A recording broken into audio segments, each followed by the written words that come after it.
That Don't Sound Right is a podcast about talking the way we did before the internet, when you could not prove anyone right or wrong. All the expertise was contained in the people involved with the conversation. I'm Peter. I'm Cecil, and I hope you enjoy our conversations. And as you listen, if you find yourself silently saying, that don't sound right, send us a comment. You're one of us. Yeah, no animals be hurt in this episode. Not during this episode. In fact, while I'm hunting, animals usually don't get hurt. They're pretty safe, yeah.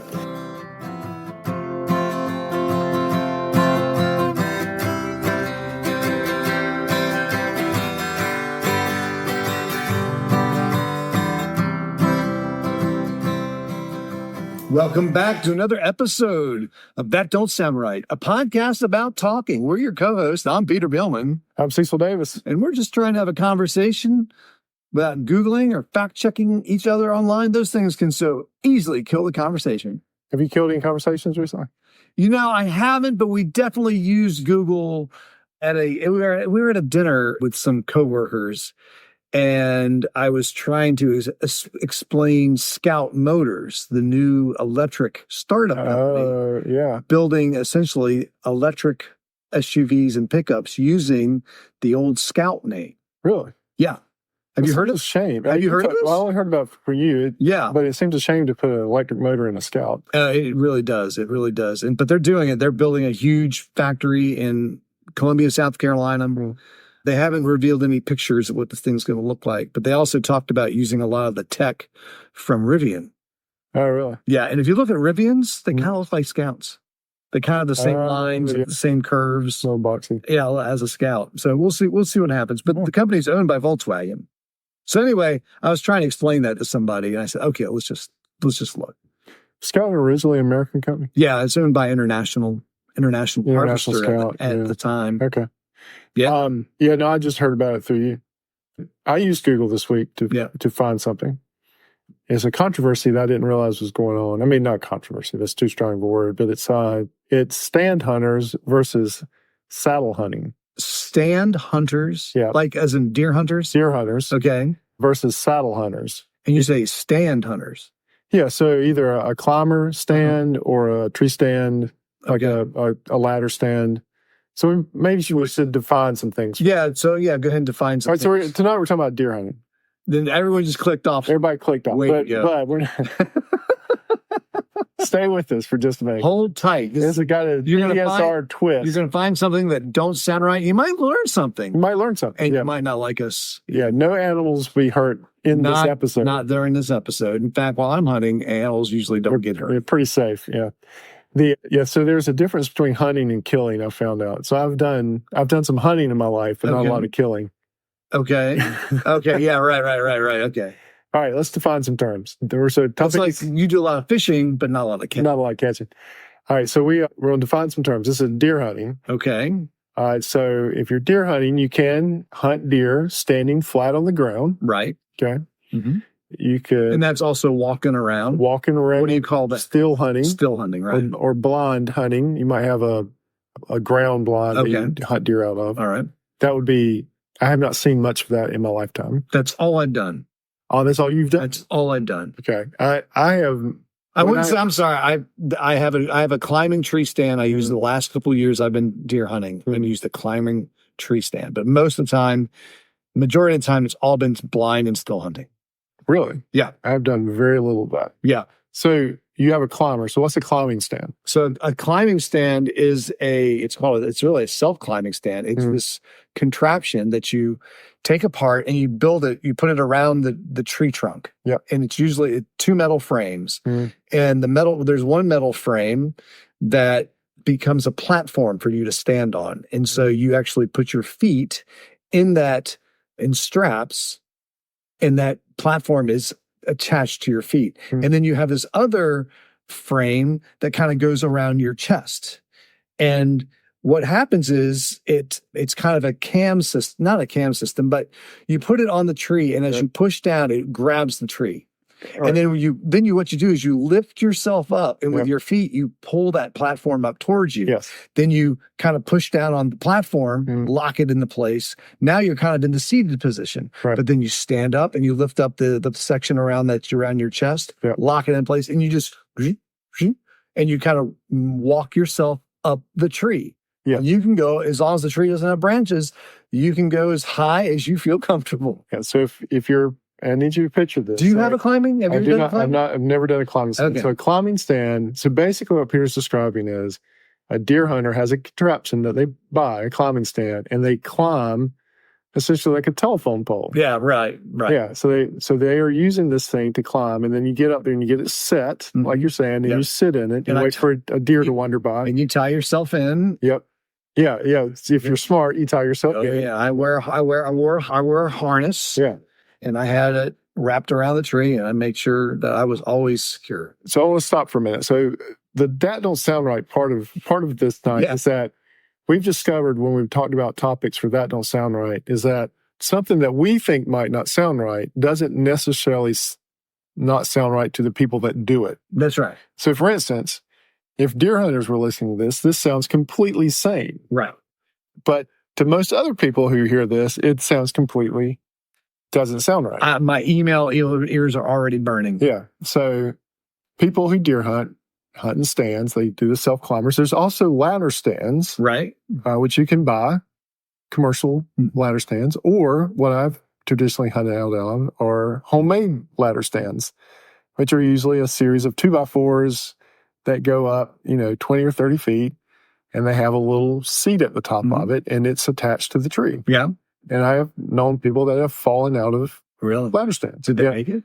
Yeah. Okay. Yeah. I've known a couple of people that have fallen out of ladder stands, and you get hurt, but it's a 20 or 30 foot fall. I 15, 20. Several hunters get killed every year because they fall out of their stands. Yeah, they fall out of stands. Yeah. So in a ladder stand, you're less likely to have a tether like you had, like you were harnessed in. So you're just sitting up on a 2x4 or several 2x4s. And if you shift wrong, there's always a chance that you... Well, the ones I've seen also is sometimes they will nail these boards right into the tree. Right. You can have them nailed right into the tree. You'll just walk right up. And usually you have to do that on your own land. You can't do that on public land. Right. Now, they're box stands, which are essentially really fancy. They're adult tree houses. Yeah, they're adult. It's basically a tree house. They're adult form. It's that you're covered on all four sides, but they're up in a tree. They have floors in them and a trap door and usually a swivel seat. So you can swivel at least, if not 360, 270. All right. And they have a spot. So stands vary. And not all those are very high up. Like I've seen some of these other ones around farms. They're only probably 10 feet up. They're not that high up, but they're usually shooting down pretty clear lane to where they can see the animals come by. Yeah. The other thing that they usually do is they set it up where the bait station is. Oh yeah. Yeah. Because in our state you can hunt over bait. Right. Yeah. And so I've seen stands like that. They're big enough that you can put a wheelchair up in them. They have ramps. Oh, really? Yeah. So disabled hunters can hike. Okay. Yeah. So there's all these types of stands. So saddle hunting, I've discovered, is hunting. Saddle hunting. Saddle, like on a horse. A horse's saddle. A horse's saddle. But it's not. That's not what it is. What is it? It's where you hunt basically from a lineman's perch. It's like a climbing stand, but you're just in a sling. You're just in like a lineman's climbing gear. So you're just suspended from the tree. And that's called saddle hunting. Really? I've never heard of it either. I've just recently heard of it. Have you seen a picture of someone doing it? Yes. So are they dangling from the branch, or are they up against the trunk of the tree? They look like a lineman. And so if you know what I'm talking about, a lineman that works on power poles. Yeah. They look like a lineman reversed. Okay, so they're still up against the pole. Yeah, they're still up against the pole. Because if they're dangling from a tree, from a branch that's overhanging, that'd be a really tough shot. Yeah. Because you're swinging back and forth. So you're against the tree basically reversed. You're kind of kicked out just a little bit. But yeah, you're kind of essentially, you're not sitting necessarily. Man, that's got to be a really, really, really comfortable harness to be doing that. I've worn the harness I have. If something would go wrong, I would fall. I would not want to be in that harness that long. And I've worn climbing harnesses. Yeah.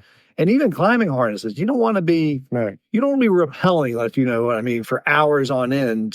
That's pretty. Well, now I want to meet a saddle hunter because I'm just curious. Why would you? I'd like to see the saddle that they use. Yes. You need to look it up.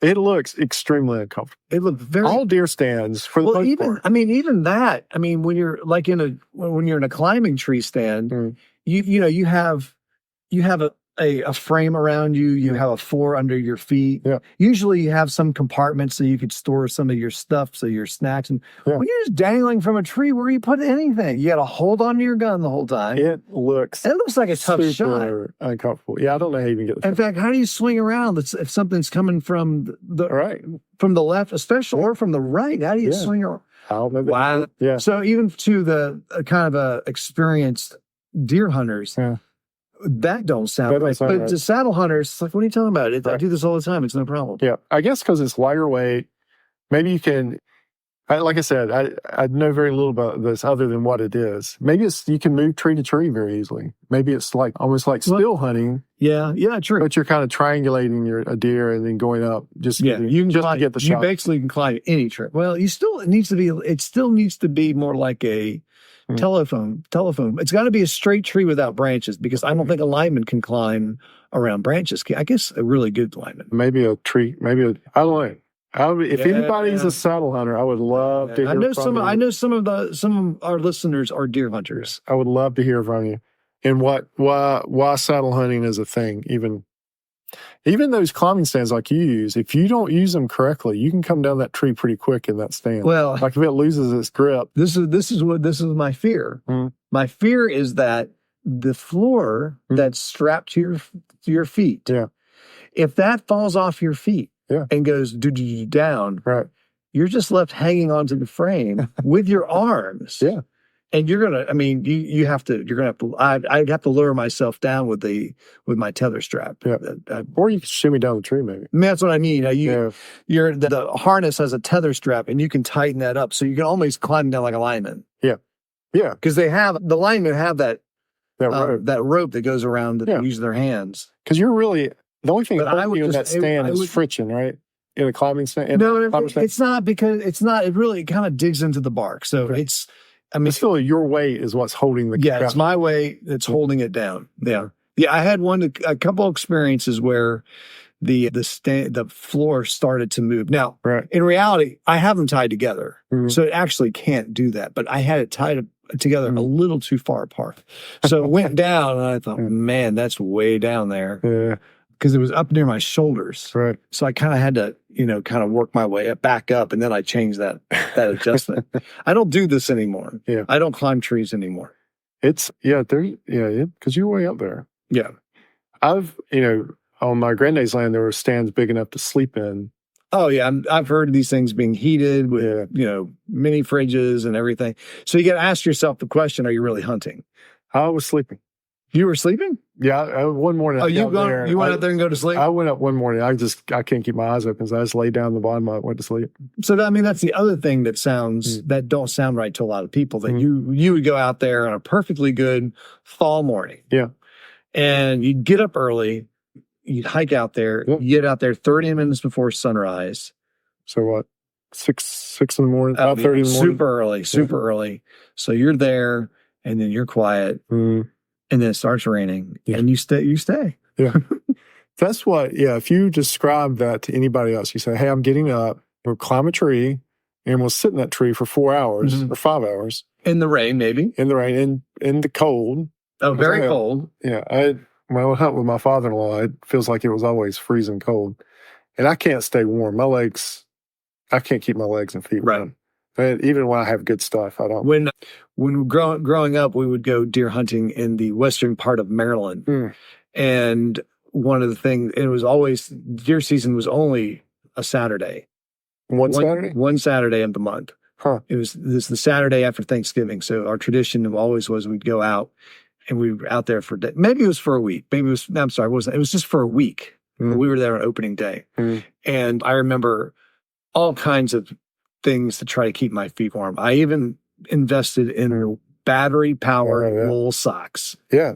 Do you know what these are? Yeah. Did you have a pair? I didn't have a pair. I bought a pair for Christy one time because her feet get cold. But what kind of battery did it use? I think it was D. Yeah, that's exactly it. It had this warming wire that went underneath your toes. Yeah.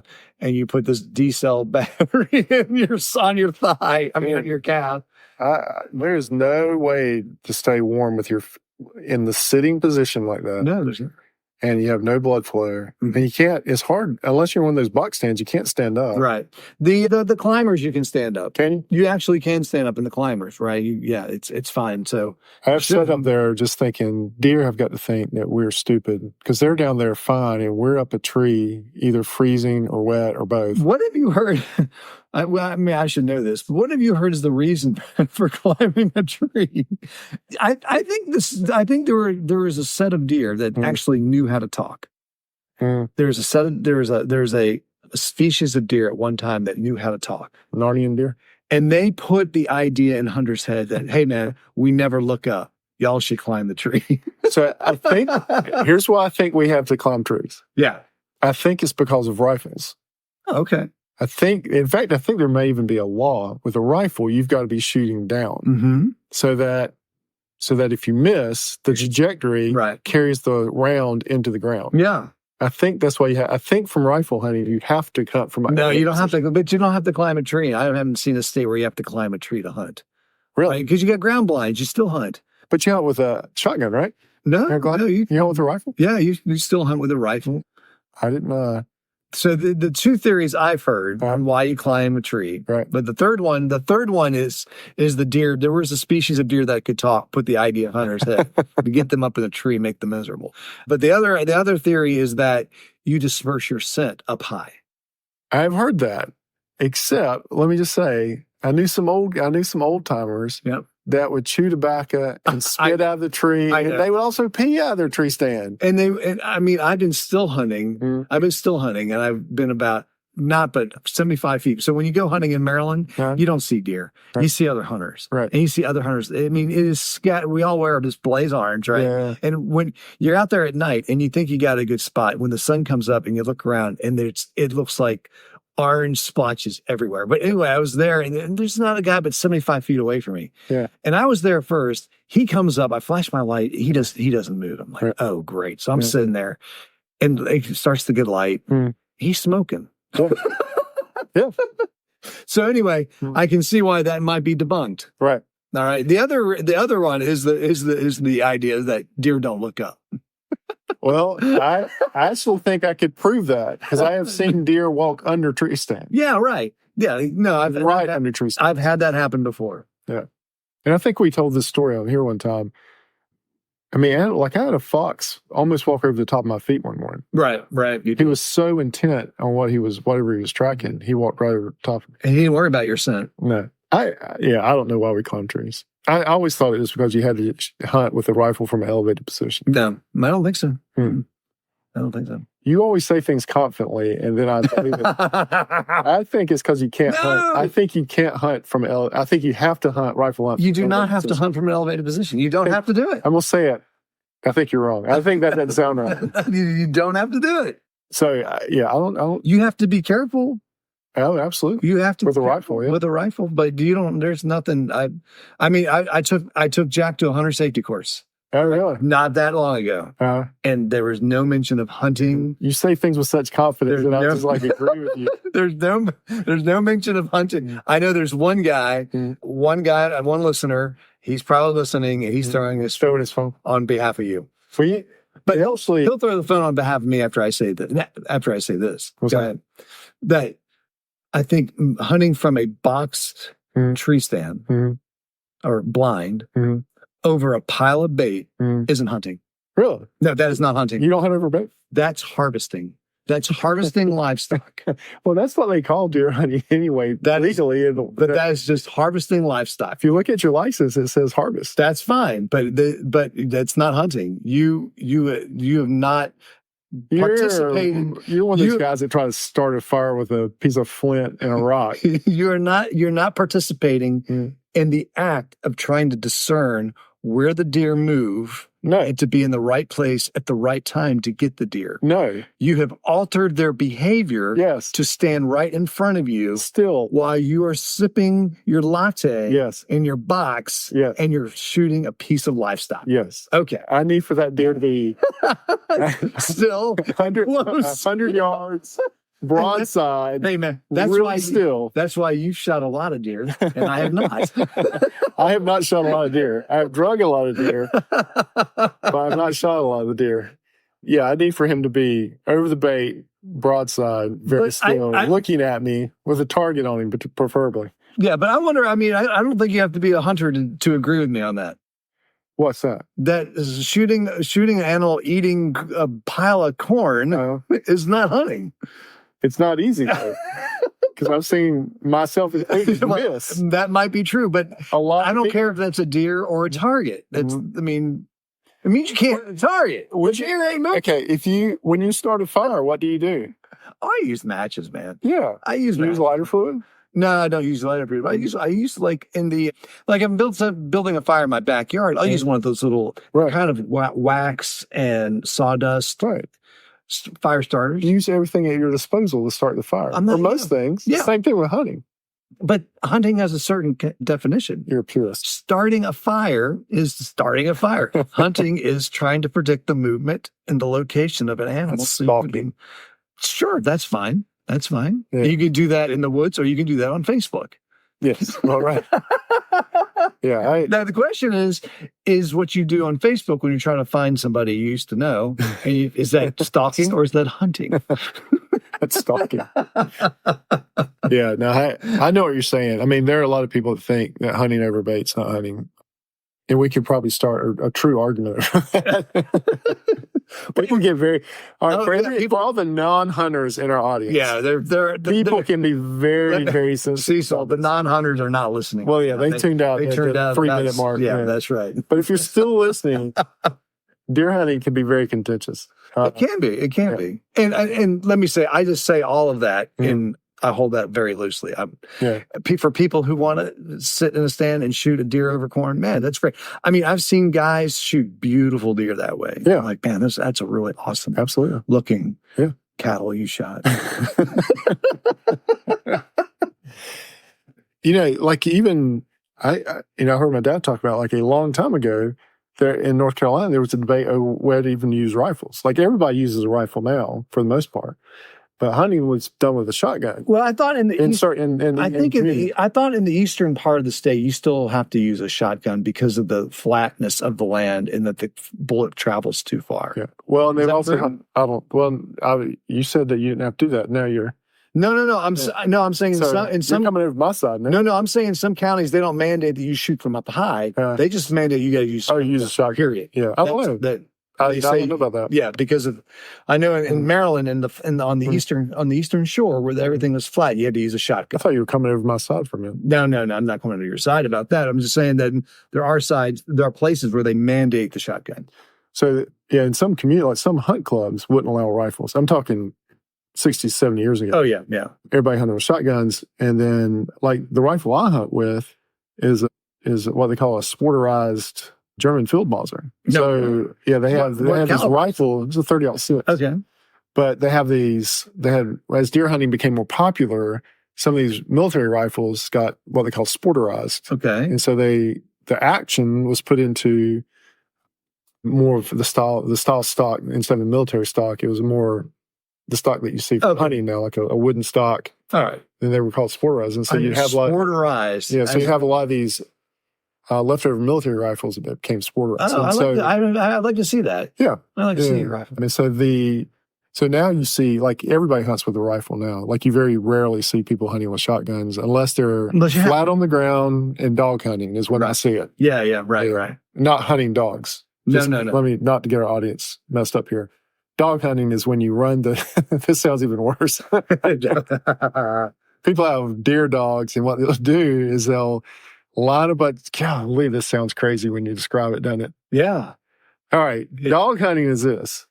It's when you line a bunch of people up on a road or a trail or dirt road on a block of woods, and you get some other people on the other side of you, and they release the dogs, and they're controlling the dogs, and the dogs are running back toward that line, and they're all armed with shotguns, and as the deer come running by, they shoot the deer. I didn't realize it was a line of people. Yeah.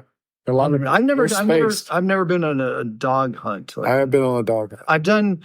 We've done a hunt where we set up a couple people, and then we had other people kind of same concept. Same concept, but it's instead of dogs, it's people. But I realized that Yeah, well, you couldn't use a rifle anyway. Yeah. Well, the thing I Because don't the like, deer are on the run. deer on the run, yeah, unless you're Well, really, you can be a really super good. shot. You got a super shot. The thing I don't like about dog hunting is one, I don't like the idea of running deer with dogs. Mm-hmm. But two, at some point, the line that's driving the deer and the line that's stationary, They get close. They get close. Yeah. And so, and if you shoot left or right, like you got to be shooting kind of right in front of you. You got to stay in your lane, man. Yeah, because there's people to the left or right, spaced out, but still they're there. So yeah, I'm all my head's on a swivel when during dog hunting. Yeah, I don't know if you've read any stories about Teddy Roosevelt. Some of his. I'm actually reading The Bully Pulpit right now. But some of his hunting stories are pretty wild. How about where he's hunted bear with dogs. Yeah, he's had some favorite dogs that helped him. Yeah, helped him do that. He had some crazy stories of doing that. Well, I think we have come to the end of telling y'all about climbing trees early in the morning and sitting up them. Yeah, before and you know what? It's about hunting season. Yeah, that's why I thought it'd be a good time. Yeah, it's probably spring, fall, bow season is coming up. But before we close, we want to thank everyone for listening, especially those that hung on the entire episode. If this is your first time, we don't usually talk about hunting, but we talk about a bunch of random things. Things that don't sound right. And things that just don't sound right. I hope you enjoyed the conversation. Consider hitting the subscribe button on the platform you listen with.